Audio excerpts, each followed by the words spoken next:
This is the second video in a series on value for money. Make sure that before watching this one, you've watched the first video in this series, just so that you're aware of some of the principles we're going to be talking about. Okay, let's have a look at this one then.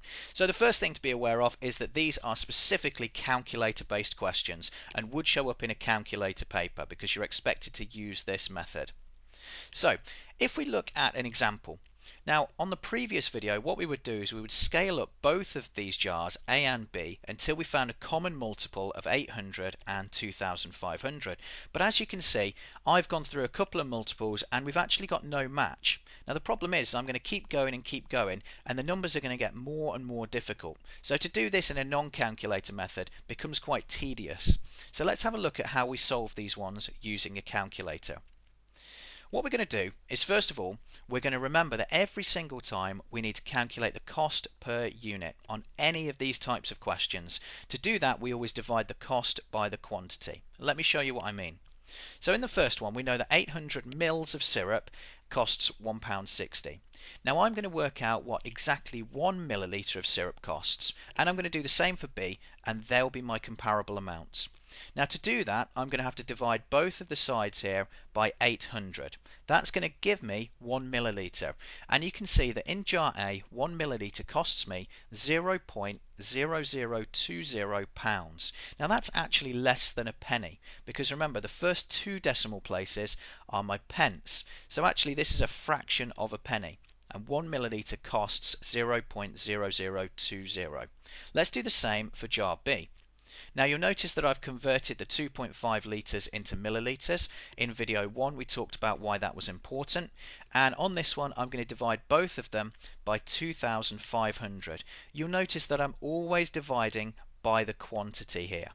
This will give me 1 milliliter equals 0.0019. Again, we're talking about a fraction of a penny, but now I've got two amounts that I can compare directly. 1 milliliter of jar A costs me 0.0020 and 1 milliliter of jar B costs me 0.0019. So I can see that 1 milliliter in jar B is actually the cheapest one here, and I'm always going to be choosing the smallest one because it is the least price for the same amount. Here's another example to have a look at. Same sort of deal with this one. We've got 350 grams of popcorn, £1.79, and 500 grams of popcorn at £2.40. So I set up this part of my statement. 350 grams equals £1.79.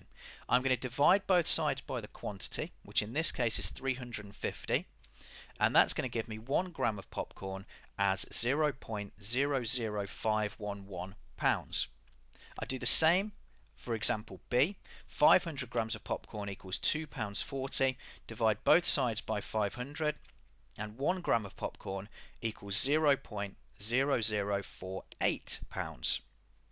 Again, my rule is to choose the smallest one here, and I can see quite clearly that in option B 1 gram of popcorn costs me less than in option A. Here's one for you to have a practice at. Pause the video here, have a go yourself, hit play when you're ready for the answer. Okay, let's whiz through the solutions to this one then.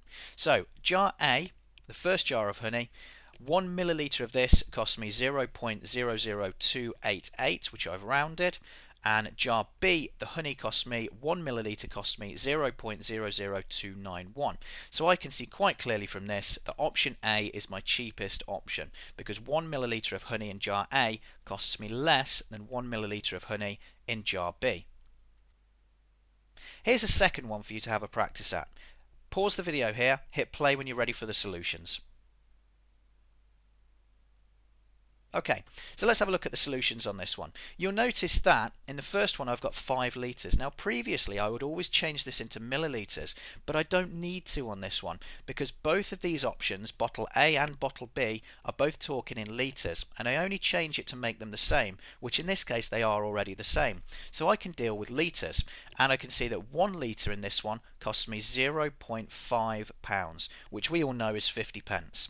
And in the second option, 1 litre cost me 0.49, so 49p there. And again, I picked the smallest one, so I can see that option B is actually my best option. It's the best value for money. Well done if you got both of those practice questions correct. Thanks for watching.